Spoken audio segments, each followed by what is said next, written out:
J'ai mal mis, je sentais que ça allait...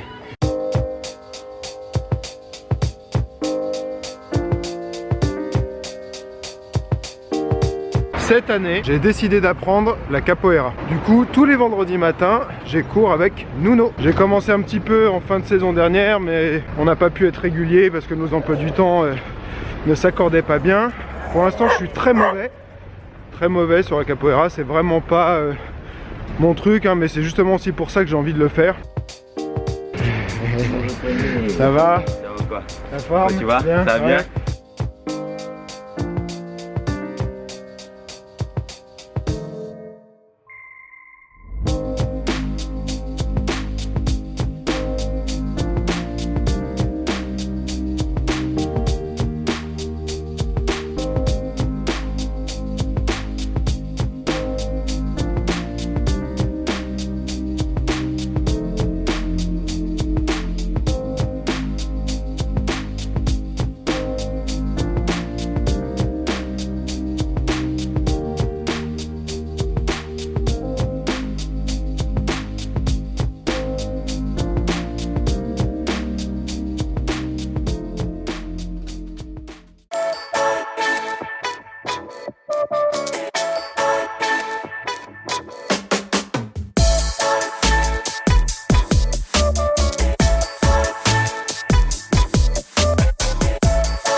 Je viens de terminer le cours collectif de Wing Chun du midi et là je vais me faire une séance de sac. Donc là ce que je me suis prévu c'est plutôt pour travailler l'endurance fondamentale, l'endurance de base. Donc je vais avoir un rythme plutôt lent. Je fais 6 fois 5 minutes sans pause, donc ça fait 30 minutes où j'alterne un round de 5 minutes où je fais du shadow et un autre round de 5 minutes où je fais du sac, mais tout ça sur un rythme vraiment modéré. Et aujourd'hui là ce que je fais c'est que je vais travailler à main nue, je vais juste mettre des petites protections pour les mains, mais j'ai trouvé que c'était vraiment quelque chose d'intéressant de travailler aussi sans les gants de boxe, parce que ça permet de corriger un petit peu en fait sa technique, c'est-à-dire qu'on va pas toujours frapper de la même manière à main nue qu'avec des gants de boxe. Et là j'ai vraiment trouvé un intérêt à travailler comme ça, parce qu'avec les gants de boxe, notamment sur les crochets, je vais pas frapper du tout de la même manière. Pour ceux qui ont parfois des problèmes d'alignement sur leur poignet, ça peut être vraiment intéressant de travailler à main nue, comme ça on voit tout de suite si on est bien positionné. Par contre, ça doit pas être un travail où on va frapper fort sur le sac. Il faut se discipliner, il faut pas vouloir chercher l'impact, mais travailler son placement et sa technique.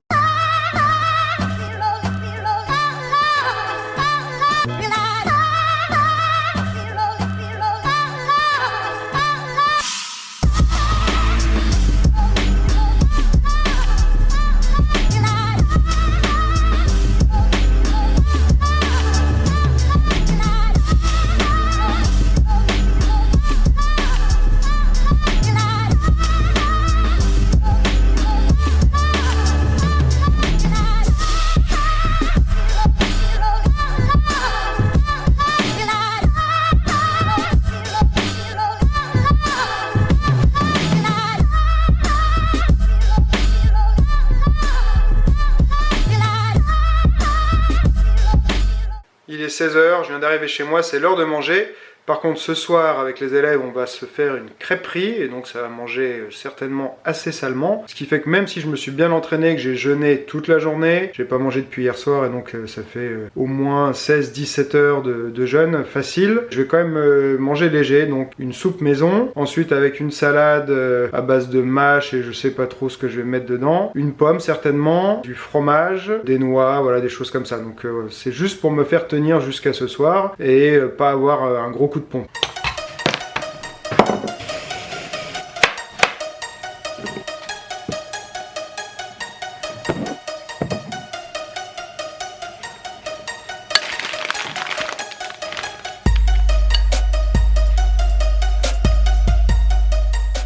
J'ai fait un coup de propre, maintenant c'est l'heure d'aller au cours de Kick-Ass Boxing avant la crêperie. Petite technique de boxe pied-point vicieuse. Donc là, il fait un switch sur le jab, suivi tout de suite d'un high kick de la jambe avant. Voilà. Encore, on casse bien la distance sur le switch. Voilà. Donc ça permet de casser la distance sur un jab et d'avoir dans un demi-temps le high kick qui arrive tout de suite. C'est beaucoup plus dur à bloquer. Le jab peut être une feinte ou alors vraiment toucher. Si c'est une feinte, ça permettra de masquer le champ de vision et donc de masquer le high kick.